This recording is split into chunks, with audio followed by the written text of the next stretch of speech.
Hello everyone. So it's 4 now we start the webinar. I welcome all of you for today's webinar on what are fibroids and surgery is not required by most people. And today moderator is Miss Aarti Mittal. She is the director of Jewel Box and she will discuss about fabric and jewels of dreams in detail. Before starting the session, I announce our last webinar lucky draw winner, Prabjot Kaur. Congratulations, Miss Prabjot Kaur, for that. So now, I request Aarti Mittal ma'am to start the session. Thank you so much. Good afternoon, everyone. I am Aarti Mittal, the director. The director of the Jewel Box. I'll just like to tell you something about the Jewel Box.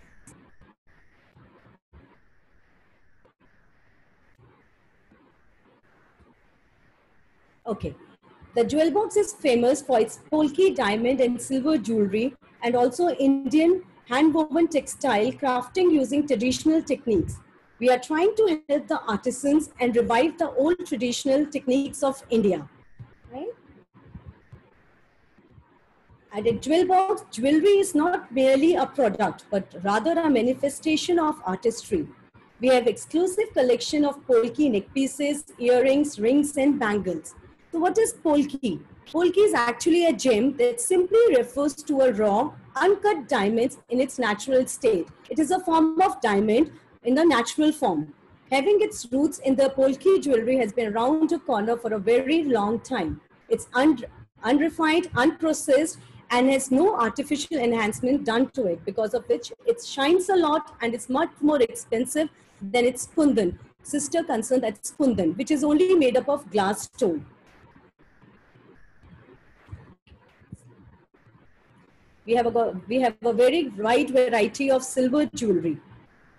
The Jewel Box is a name synonymous with its superior craftsmanship, exclusive design, and superlative product quality at a very, very affordable prices. Deep-rooted in our ethical beliefs and principles, the Jewel Box never waver from our promises of purity and authenticity. As you can see, each of our jewelry piece comes with the promise that you will love and wear it for years to come. And it's quite affordable because we get it directly from the wholesalers. So we don't have any middleman in between. So you'll get the pure quality of jewelry in the Jewel Box. Now we have got a very good, the Jewel Box has an exclusive collection of Asian glory, that's the Pashmina shawls. Pashmina shawl, which is hand woven from the finest quality wool harvested from the downy undercoat of the Himalayan mountain goats. We have a wide range of paper mache, kalamkari, and Kani Pashmina shawls that we get directly from the artisans of Kashmir at rock bottom prices. You can have actually a great variety of Pashmina shawls at Jewel Box. Then we have Kani shawls also, that is very famous among the celebrities like Amitabh Bachchan and Shilpa Shetty, and the celebrities love to flaunt their Kani shawls. So you can have the Kani shawls and you can flaunt it at a rock bottom prices from the Jewel Box. It's an art form of Kashmir, and it's made up of using pencil stick and Pashmina wool. It's very popular amongst all the celebrities. Then we have double ikat. Double ikat is a technique, it's an art form of patan that is from Gujarat. In double ikat, mulberry silk is used using the technique of wrap and weft, and takes actually more than 10 to 12 months to weave a sari and the dupatta. And we have, you can see many celebrities, they love to wear double ikat saris and dupattas. Then tying a knot to tradition, that is bandhej. Bandhej is not merely a fabric, it's a canvas of tails soaked in many colors, right? And it's a very old technique of India. In this way, the artisans, they tie bajra and it's around 4,000 to 5,000 knots are tied to, in a single stole. And it's a really, really time consuming job, tying knots and then opening it.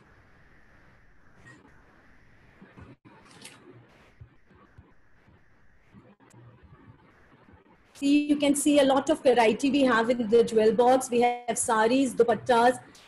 This is Banarsi Bandhej, in which we have a combination of Banarsi and Bandhej. Now, as you all know that Raksha Bandhan is round the corner, so you can curate a personalized gift of love for your dear brother and bhabhi, and we will deliver to his doorstep. A gift he will always remember. You can have the personalized gifts. We can give you the gift box having green teas with it, or you can gift a bandej dupatta to your bhabhi with a rakhi, or you can have silver jewelry for the bhabhi and a stone rakhi or any other rakhi for your brother.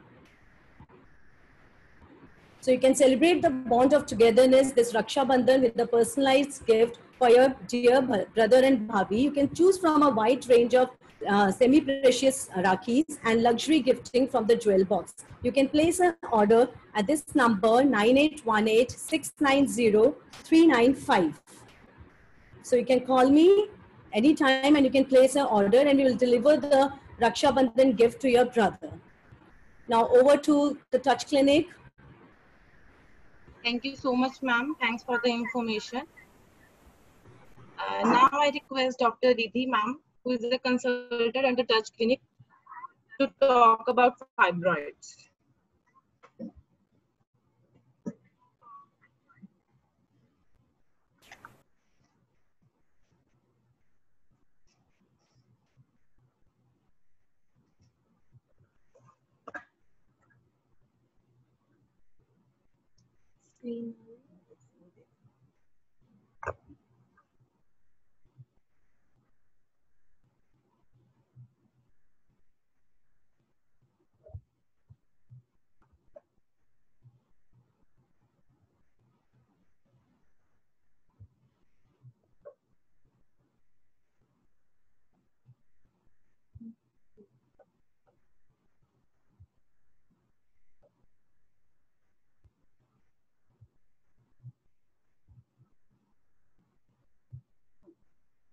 So good afternoon, everyone. I'm Dr. Riddhi, consultant with ma'am. और जो हमारा आज का topic है वो है fibroids के ऊपर. बिकॉज बहुत इनफैक्ट 70 to 80% फीमेल्स हैं जिनमें फाइब्रॉइड्स इनवेरिएबली होते हैं या बन जाते हैं. एक हवा हो जाता है कि व्हाट इज फाइब्रॉइड, कि कहीं वो कैंसर तो नहीं है या आगे जाके कैंसर तो नहीं बन सकता, और क्या फाइब्रॉइड के क्या सिम्टम्स होते हैं, वो कैसे बनते हैं फाइब्रॉइड्स, और क्या हमें सर्जरी ही एक ऑल्टरनेटिव है फाइब्रॉइड्स का या वो मेडिकली भी मैनेज हो सकता है. तो वो आज हम इस वेबिनार में कवर करने की काफी हद तक कोशिश करेंगे. तो सबसे पहले बेसिक सा है कि फाइब्रॉइड्स होते क्या हैं. फाइब्रॉइड्स को लेमन लैंग्वेज में अगर हम देखें तो fibroids are known as babies of uterus. So baby of uterine cavity माना जाता है because they are not harmful in the sense हमें एक ही चीज का डर होता है, वो हमें डर होता है सिर्फ कैंसर का, जो सबसे ज्यादा डर होता है. सो जो बेस्ट पार्ट है फाइब्रॉइड्स का वो यही है कि उनमें मेलिग्नेंसी का इंसिडेंस जो है वो बहुत ही कम देखा गया. इनफैक्ट 0.1%, मतलब नॉट इवन 1 in 100 जिनमें वो आगे जाके कैंसर बन सकता है. तो ये बनते कैसे हैं? जो फाइब्रॉइड्स है वो हमारा यूट्रस जो होता है, आपको मेरी इसमें पिक्चर में दिख रहा होगा कि एक सेंटर में यूट्रस होता है और साइड्स पे 2 ट्यूब्स होती हैं और 2 ओवरीज होती हैं. तो यूट्रस जो है वो मसल से बना होता है. इसी मसल्स की ग्रोथ हो जाती है और उसमें फाइब्रस टिश्यू डिपॉजिट हो जाता है जिसको फाइब्रॉइड कहते हैं. जैसे मैंने आपको बताया कि 70 to 80% females they may develop fibroid through out their life, but hardly 5 to 10% होती हैं जिनमें एक्चुअल में इसकी ट्रीटमेंट रिक्वायर्ड होती है बिकॉज उनमें सिम्टम्स आते हैं. काफी हद तक 80% फीमेल्स में फाइब्रॉइड्स होते हैं और वो एक इंसिडेंटल फाइंडिंग पता चलती है. अगर आप एक रूटीन स्कैन के लिए, जैसे हम कहते हैं कि साल में एक बार पेल्विक अल्ट्रासाउंड कराना जरूरी है. क्यों कराना जरूरी है? बिकॉज हमने ओवरीज का स्टेटस देखना होता है कि कोई ओवरी में कोई सिस्ट या कुछ बन तो नहीं रहा. तो उनमें हमें पता चलता है कि यूट्रस में एक फाइब्रॉइड भी है। तो काफी हद तक ये एक इंसिडेंटल फाइंडिंग होती है जो आप प्रोटीन स्कैन में पता चलती है। हार्डली 10 to 20% फीमेल्स हैं जिनमें एक्चुअल में ये सिम्टम कॉज करता है और हमें ट्रीट करना पड़ता है। अब डिफरेंट डिफरेंट तरह के फाइब्रॉइड्स होते हैं डिपेंडिंग अपॉन वो कहाँ पर प्रेजेंट है। तो एक होता है सब सिरोजल फाइब्रॉइड, ये वैसे तो these are medical terms but आपको पता होना चाहिए बिकॉज हर फाइब्रॉइड का अलग अलग सिम्टम होता है। सब सिरोजल होता है जो यूट्रस के बिल्कुल बाहर है,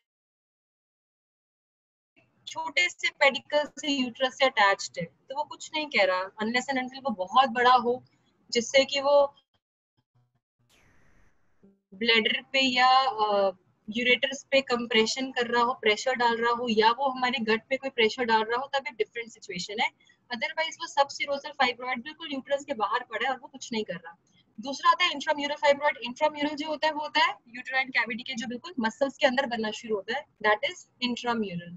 और तीसरा आता है हमारे पास सब म्यूकोजल। सब म्यूकोजल होता है जो ग्रो करता करता कैविटी के अंदर आ जाता है। अब जितने भी सिम्टम्स जो हम पेशेंट्स हमारे पास आते हैं कि जिनको फाइब्रॉइड करके कोई सिम्टम्स हो रहे हैं, वो ज्यादातर सब म्यूकोजल फाइब्रॉइड जो मैंने आपको बताया कि कैविटी के अंदर आ जाता है, वो थोड़ा ट्रबल्स बिकॉज उससे क्या होता है हैवी ब्लीडिंग ड्यूरिंग पीरियड्स होना शुरू हो जाती है, या पेन होती है ड्यूरिंग पीरियड्स। जब आपके पीरियड्स आए एक्सट्रीमली पेनफुल होता है, या बहुत बड़े फाइब्रॉइड्स हैं तो जब आप रिलेशंस कर रहे हो तो उसमें पेन होता है, या प्रेशर सिम्टम लगते हैं कि नीचे बहुत भारीपन सा लग रहा है। सो ये बेसिक से सिम्टम्स आते हैं, ज्यादातर ये होते हैं सबम्यूकोजल फाइब्रॉइड में।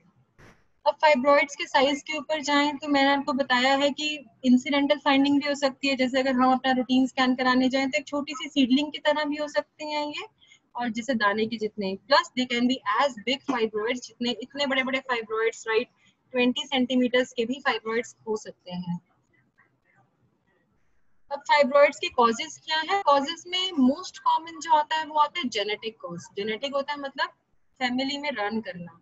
अगर आपकी मदर में फाइब्रॉइड की हिस्ट्री है तो डॉटर में 3 टाइम्स हायर इंसिडेंस होता है फाइब्रॉइड डेवलप करने है। तो अगर एक सिस्टर में है तो देयर आर हाई चांसेस कि दूसरे सिस्टर में भी फाइब्रॉइड्स प्रेजेंट हो। कुछ रेसेस हैं जैसे ब्लैक अफ्रीकन जो फीमेल्स आती हैं, उनमें तो इनफैक्ट इतने बड़े बड़े फाइब्रॉइड्स होते हैं कि there are around 10 to 20 centimetres के बड़े बड़े फाइब्रॉइड्स होते हैं, and they are happy with it because उनकी रेस में इट इज वेरी कॉमन जब तक वो सिम्टम्स ना कॉज कर रहा हो।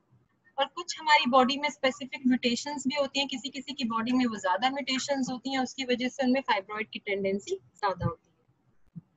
दूसरा जो मोस्ट कॉमन एक और जो फैक्टर है फाइब्रॉइड डेवलप होने का, वो है हार्मोनल। हमें पता है हमारे अंदर 2 हार्मोन्स होते हैं, एक ईस्ट्रोजन होता है और एक प्रोजेस्टेरोन होता है। तो जिनमें फाइब्रॉइड्स की टेंडेंसी होती है कुछ फीमेल्स में, उनमें क्या होता है कि जो यूटेरस के कुछ मसल्स हैं उनमें ईस्ट्रोजन प्रोजेस्टेरोन के रिसेप्टर्स जो हैं वो नॉर्मल यूटेरस से ज्यादा हैं, जिसकी वजह से क्या होता है वो ज्यादा ग्रो करते रहते हैं और वो छोटा सा फाइब्रॉइड बना देते हैं।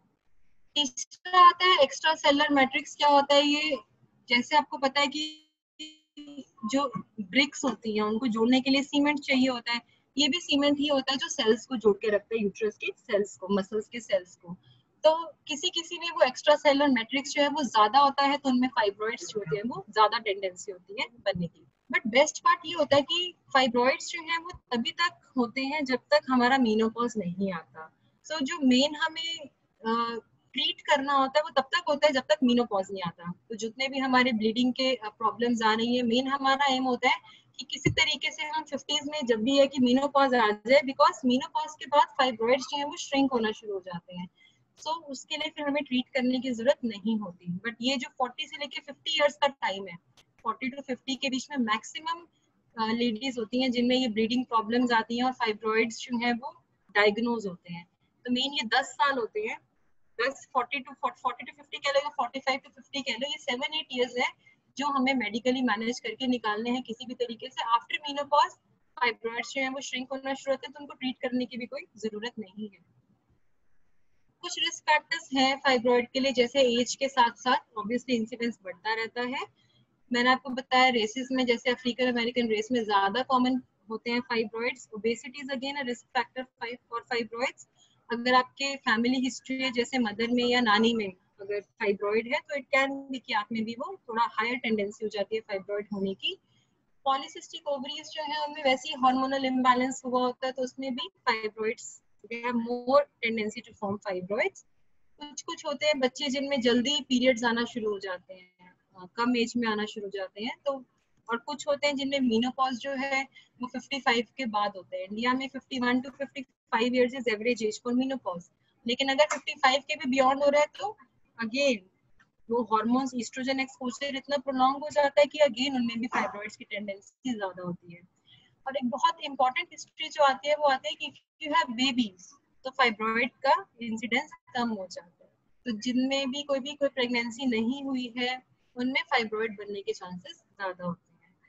देन अपना डाइट का भी इट प्लेज अ रोल, जैसे विटामिन डी डेफिशिएंसी से देखा गया कि फाइब्रॉइड्स का रिस्क होता है, एंड जंक फूड या एडिटिव्स लेने से या टोबैको अल्कोहल के कंजम्पशन से भी कुछ हद तक फाइब्रॉइड्स बढ़ते हैं। एंड अनकंट्रोल्ड डायबिटीज चल रही है या ब्लड प्रेशर है या ओबेसिटी जैसे मैंने आपको बताया है उसमें भी फाइब्रॉइड का इंसिडेंस बढ़ जाता है। तो लो रिस्क जैसे मैंने आपको बताया है कि अगर प्रेगनेंसी जितनी ज्यादा है तो अगर आपके 2 या 3 बच्चे हैं तो कह लो फाइब्रॉइड होने का जो रिस्क है वो कम हो जाता है, तो it decreases with number of pregnancies.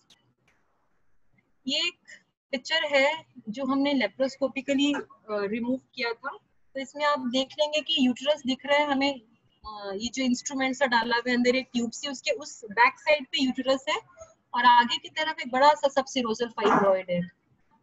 Just आपको दिखाने के लिए कि फाइब्रॉइड्स कैसे होते हैं। अच्छा, अब इनको डायग्नोज कैसे किया जाए? तो डायग्नोज एक तो हम रूटीन जैसे मैंने आपको बताया कि अल्ट्रासाउंड पे भी पता चलता है, ये भी एक अल्ट्रासाउंड में दिखाया हुआ है कि एक ब्लैडर है जो आगे ब्लैक ब्लैक सा है, दैट इज ब्लैडर। इसके पीछे यूटेरस है, यूटेरस के अंदर वो जहाँ पे लेबलिंग कर रखी है that is a small fibroid. तो अल्ट्रासाउंड पे, पेल्विक अल्ट्रासाउंड पे पता चलता है। दूसरा, जब हम आपका इंटरनल एग्जामिनेशन करते हैं तब भी काफी हद तक हमें लगता है कि यस कुछ नॉर्मल यूटेरस से बड़ा है वो चीज, so it could be a fibroid. Then hysteroscopy and MRI. Hysteroscopy हम कब करते हैं? हिस्ट्रोस्कोपी मेन हम तब करते हैं जब हमारे पास पेशेंट्स आते हैं एबनॉर्मल ब्लीडिंग के साथ, कि काफी ज्यादा ब्लीडिंग होती जा रही है और वो बाहर से अल्ट्रासाउंड करवा के आए हैं और उस पे आता है कि एंडोमेट्रियल लाइनिंग जो है वो काफी थिक है। आपने भी बहुत बार सुना होगा कि आपकी एंडोमेट्रियल लाइनिंग जो है वो थिक आई है। तो उसमें हम क्या करते हैं, बहुत बार हम हिस्ट्रोस्कोपी करते हैं। हिस्ट्रोस्कोपी क्या होता है? पतला सा स्कोप होता है, स्कोप होता है जिसके आगे कैमरा लगा होता है, नीचे पिक्चर भी बनी हुई है, और इसको हम यूट्रस के अंदर डालते हैं और यूट्राइन की कैविटी को हम विजुअलाइज कर लेते हैं। तो उसमें हमें दिखता है कि अंदर एक छोटा सा फाइब्रॉइड है, वो ज्यादातर होते हैं सब म्यूकोजल फाइब्रॉइड्स, क्योंकि वो कैविटी के अंदर एंटर किए होते हैं और हम भी कैविटी के अंदर एंटर कर रहे हैं यूजिंग दिस हिस्ट्रोस्कोप। एमआरआई यूजुअली नहीं रिक्वायर्ड होता अनलेस एंड अनटिल बहुत बड़े फाइब्रॉइड्स हो जिससे किडनी पर भी प्रेशर आ गया हो या यूरेटर्स कंप्रेस हो गए हो, तब हम एमआरआई एडवाइस करते हैं। ये जैसे मैंने आपको बताया हिस्ट्रोस्कोपी में ये ऐसी पिक्चर है सब म्यूकोजल फाइब्रॉइड की जो आपकी यूट्राइन कैविटी के अंदर है। नाउ सिम्टम्स क्या होते हैं? जैसे मैंने आपको बताया कि काफी पेशेंट्स में कोई भी सिम्टम्स नहीं होते, एक इंसिडेंटल फाइंडिंग होती है, but yes it balsam for some patients जिनमें ज्यादातर जब सब म्यूकोजल फाइब्रॉइड जो मैंने आपको बताया कैविटी के अंदर एंटर कर रहा होता है तो उनमें हैवी ब्लीडिंग हो सकती है ड्यूरिंग योर पीरियड्स, या फिर बहुत ज्यादा पेन होती है ड्यूरिंग योर पीरियड्स, रिलेशंस करने में पेन होती है, या जो बहुत बड़े सब सिरोजल फाइब्रॉइड्स हैं उनमें इतने बड़े बड़े होते हैं कि वो आगे ब्लैडर पे प्रेशर कर रहे हैं, तो आपको फुलनेस लगती है नीचे की तरफ, बहुत भारीपन लगता है, और यूरिन में भी कई बार क्या होता है यूरिन रुक जाता है या बारी बारी आता है, तो it could lead to that. But जैसे मैंने आपको बताया है कि अगर फाइब्रॉइड है तो एटलीस्ट एक चीज से तो आप स्ट्रेस फ्री हो सकते हो कि रिस्क ऑफ मेलिग्नेंसी जो है, मतलब कैंसर बनने के चांसेस जो है वो फाइब्रॉइड में बहुत ही कम होते हैं। ओनली 0.1% है इन रिप्रोडक्टिव एज, और 60 साल के बाद 60 इयर्स के बाद हार्डली 1.7% इसका इंसिडेंस है। बहुत पेशेंट्स आते हैं जिनमें एक डाउट होता है कि क्या प्रेगनेंसी हो सकती है फाइब्रॉइड के साथ? तो यस डेफिनेटली प्रेगनेंसी हो सकती है फाइब्रॉइड के साथ। इनफैक्ट मैम ने बहुत सारे पेशेंट्स डिलीवर किए हुए जिनके बड़े बड़े फाइब्रॉइड्स होते हैं, बट कुछ केसेस होते हैं जैसे एक बड़ा सा सबसिरोजल फाइब्रॉइड है जिसने ट्यूब्स को ब्लॉक कर रखा है जैसे इस पिक्चर में दिखाया हुआ है, या जो कैविटी के अंदर फाइब्रॉइड है जिससे ट्यूब्स ब्लॉक हो रही हैं, उससे ये होता है कि प्रेगनेंसी होने में मुश्किल होती है, and then we can plan accordingly कि या तो हम सिर्फ फाइब्रॉइड को रिमूव कर सकते हैं। सारा ट्रीटमेंट पार्ट अभी मैम आगे लेक्चर में डिस्कस करेंगे। तो एक बहुत बेसिक सा मैंने आपको व्यू दिया है कि फाइब्रॉइड क्या होता है और क्या सिम्टम्स हो सकते हैं, और हमें डरना नहीं है बिकॉज उससे कैंसर नहीं बनता, बट यस सिम्टोमेटिक ट्रीटमेंट देना पड़ता है। वो हम मेडिकली बहुत अच्छी अच्छी मेडिसिन आ गई हैं जो मैम अपने लेक्चर में कवर करेंगे, जिससे फाइब्रॉइड को श्रिंक कराया जा सकता है। तो surgery is not the only alternative for fibroid. Thank you. अब doctor Preeti ma'am, I invite ma'am to take a talk on this treatment of fibroids कि उसको ट्रीट कैसे किया जाए। Thank you.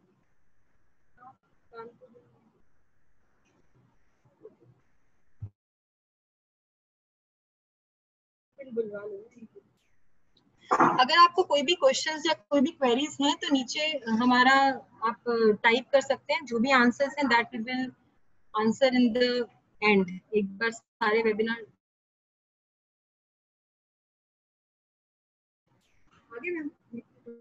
ओके जब तक मैम आते हैं, थोड़ा सा आपको बस ये बताना चाहती हूँ कि आजकल कोविड बहुत ज्यादा फैला हुआ है, सो प्लीज घर पे रहें, सेफ रहें, और हम अपने क्लिनिक पर जितनी बेस्ट पॉसिबल प्रिकॉशंस हैं वो सब लेकर चलते हैं। जितनी भी यहाँ पर अपॉइंटमेंट्स होती हैं, मैम जिनको भी देखते हैं वो प्रायर अपॉइंटमेंट से ही देखते हैं, और हर एक घंटे बाद सारे सर्फेसेस को सोडियम हाइपोक्लोराइड से क्लीन किया जाता है। मास्क डालते हैं, वो तो मैंने अभी रिमूव किया हुआ है बिकॉज लेक्चर ले रही हूँ, otherwise mask, shield, everything. Hands को सैनिटाइज किया जाता है, सो यू आर सेफ। तो आप प्लीज, अगर आपके रूटीन चेकअप पेंडिंग है, कुछ भी है, तो आप डरिए मत and just take a prior appointment, और आप most welcome, you can come any time. और हमारे यहाँ पर फार्मेसी भी है जो कि होम डिलीवरी करती है फॉर आपको कुछ भी in fact sanitisers, masks, whatever medicine, whatever you want, तो आप होम डिलीवरी ले सकते हैं उसकी। और हमारे यहाँ पे लैब फैसिलिटीज भी हैं जो कि होम पिकअप आपके लिए अरेंज करवा सकते हैं। रूटीन हेल्थ चेकअप है या कुछ भी है तो यहाँ आने की भी आपको जरूरत नहीं है, आप सिंपल यहाँ पे होम पिकअप अपना अरेंज करवा सकते हैं। Thank you. Thank you so much, Dr. Ridhi, ma'am. Now, I invite Dr. Preeti Jindal, who is the director of the Touch Clinic, to talk about fibroid. Thank you.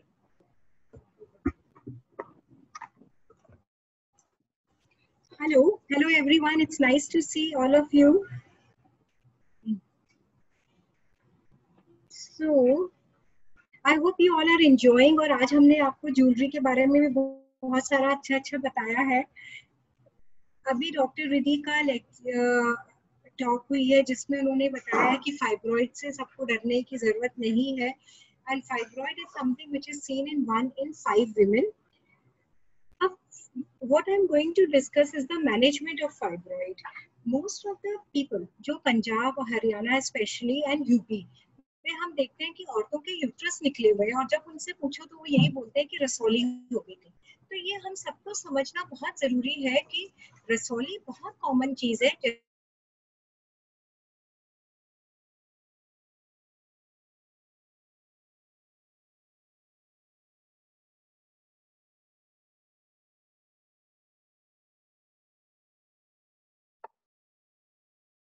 Hello, ma'am, your voice is not coming.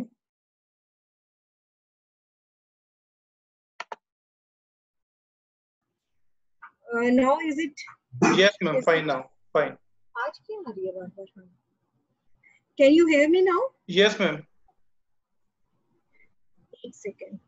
So I was telling you कि रसौलियाँ बहुत common है, और 5 में से 1 औरत को रसौली होती है जिसको हम फाइब्रॉइड बोलते हैं। ये कैंसर नहीं होता है। Ma'am, sorry, आपकी स्क्रीन शेयर नहीं है। Can you please share your screen? एक मिनट। आपकी स्क्रीन नहीं है, देखो ये ऐसे कैसे होते हैं।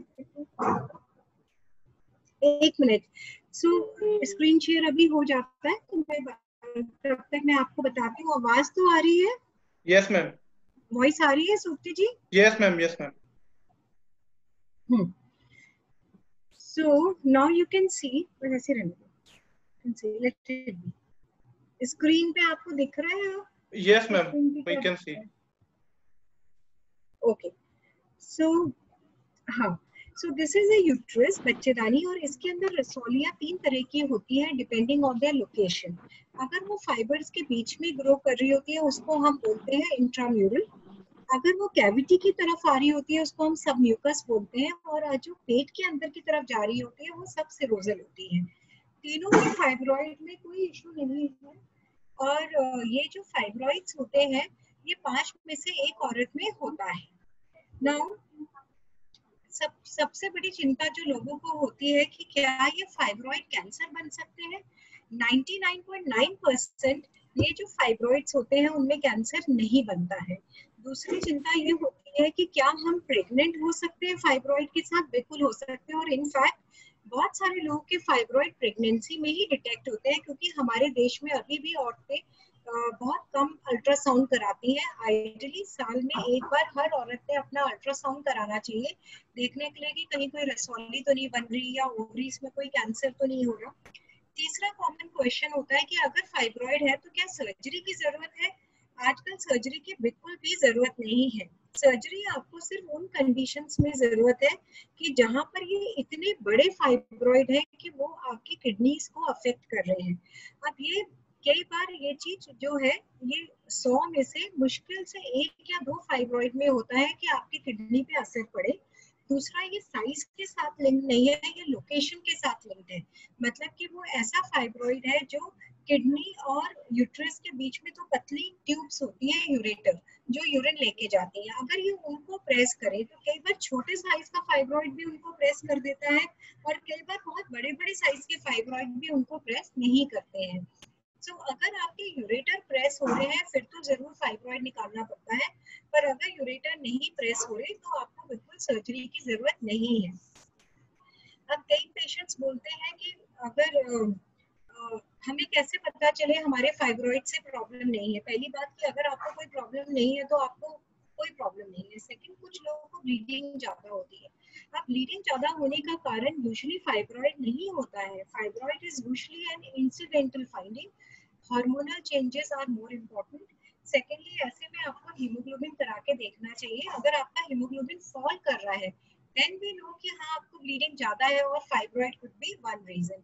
दूसरा, थायराइड एब्नॉर्मेलिटी की वजह से भी हीमोग्लोबिन आपका कम हो सकता है या आपको ब्लीडिंग ज्यादा हो सकती है।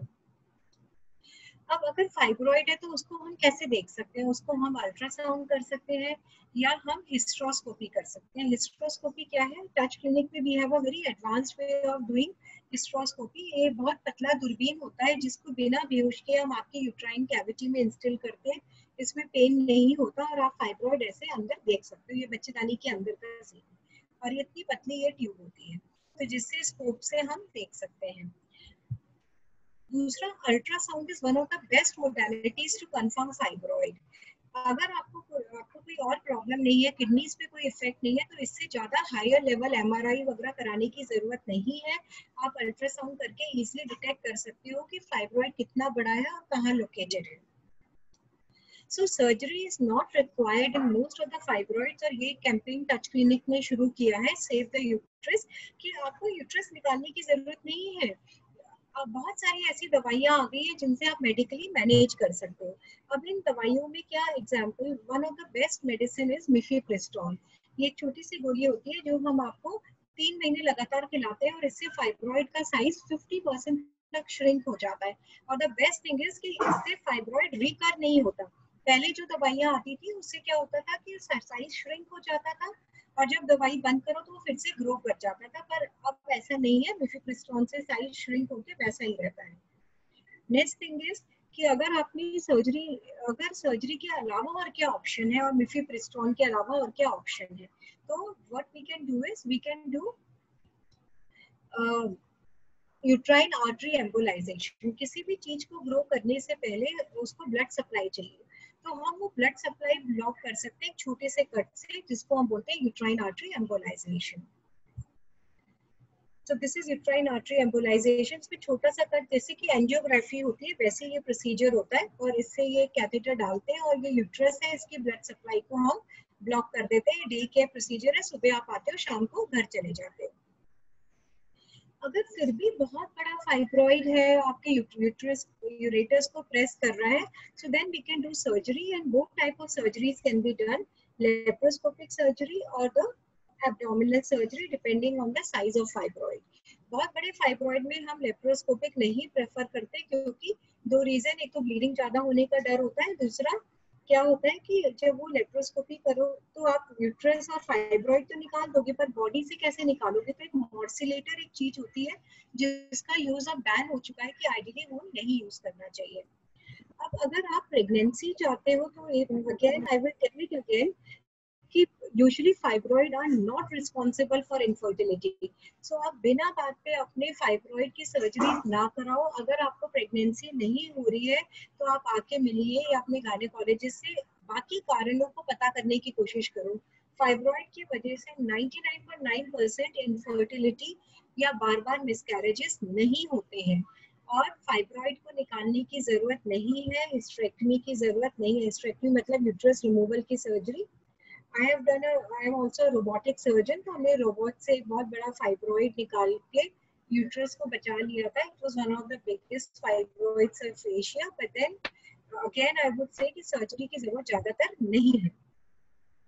So save the uterus and make use of the advanced technologies। ऐसे ही जाके अपना यूट्रस ना निकलवाइए और किसी ट्रेन्ड और अच्छे गायनेकोलॉजिस्ट से कांटेक्ट करिए। ब्लीडिंग का कारण यूजुअली हार्मोनल इम्बैलेंस होता है जो 35 to 50 इयर्स की एज में होता है। Thank you so much. So now we can take the questions. Thank you so much ma'am. अगर चैट बॉक्स में कोई क्वेश्चन है तो आप मुझे पूछ सकते हैं।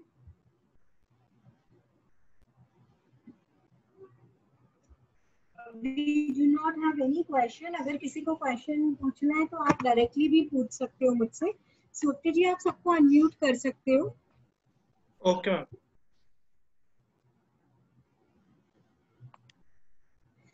Right, so we are so happy to see so many people today for this webinar. We would send you the recordings, और आप मेरी आपसे एक ही रिक्वेस्ट है कि आप अपने सब फ्रेंड्स और सबको इसकी रिकॉर्डिंग भेजो, क्योंकि इस समय पंजाब, हरियाणा, यूपी में इतने ज्यादा यूट्रस पेशेंट्स निकाले जा रहे हैं, और उसका एक कारण लैक ऑफ नॉलेज भी है कि पेशेंट ही जाके बार बार बोलता है कि सर फाइब्रॉइड है, आप मेरा यूट्रस निकाल दीजिए, तो डॉक्टर समझा भी नहीं पाते। पर आजकल बहुत अच्छे ट्रीटमेंट्स अवेलेबल हैं। Miss Smita Kohli wants to ask something. आप स्मिता पूछिए।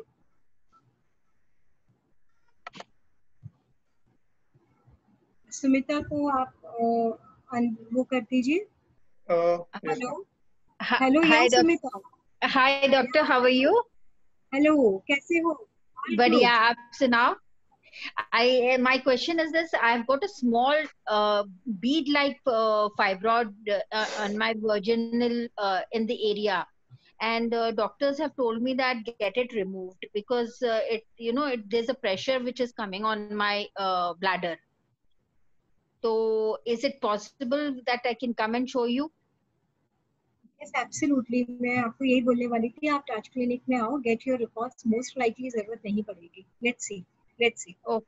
Okay. I'll be in touch with you in another week or so.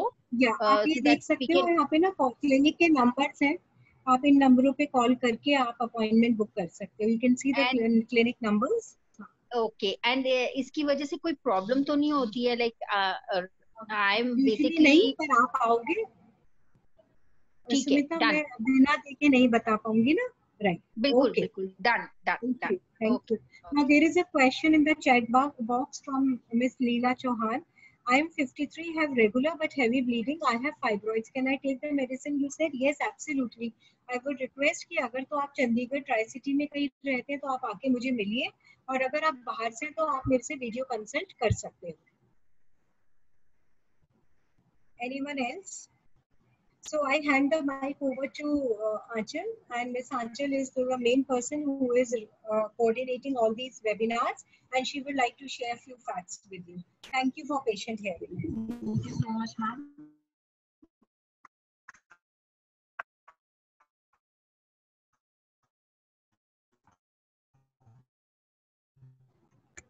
So ending up the at least we take all precautions for COVID-19. Consultation with prior appointments only. COVID testing is done prior to delivery, and we take care of all the safety parameters.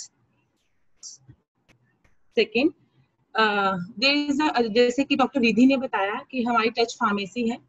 Home delivery of medicines available at your doorstep. You can call on this number 9613 112 000. आप इस पे call करके home delivery medicine अपने door steps पे मंगवा सकते हैं.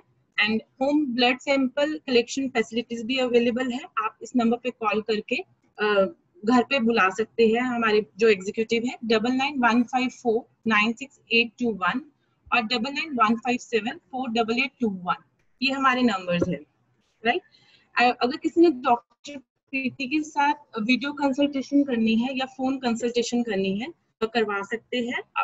For booking your slot you can call on this number 9915748821 9888448803. Screen पे आ रहा है, आप नोट कर सकते हैं, स्क्रीनशॉट ले सकते हैं इसका. आप वीडियो कंसल्टेशन भी कर सकते हैं, फोन कंसल्टेशन भी करवा सकते हैं या आप विजिट भी कर सकते हैं. ठीक है. जो मैम की टाइमिंग्स है वो 10 to 6 के है. आप 10 to 6 Monday to Saturday. Telling next webinar. The next webinar is on 17 July. The topic is recurrent miscarriage and the moderator is Miss Lara Khuller. Lara Khuller. तो I request everyone कि आप सब join करिएगा. हमारे को next 17 जुलाई में same timings है, same day है, फ्राइडे 4 PM to 5 PM. और जो ये रिकॉर्डिंग है ये हमारे फेसबुक साइट पे भी है. आप हमारे जो फेसबुक पे लॉगिन करेंगे डॉक्टर प्रीति जिंदल के नाम से या जज क्लिनिक के नाम से, तो वहाँ पे आपको ये रिकॉर्डिंग्स जो भी किसी ने मिस कर दी है तो वहाँ से वो स्टार्टिंग से देख सकते हैं. ठीक है. So now we are ending up the session. Thank you so much. Thanks for joining.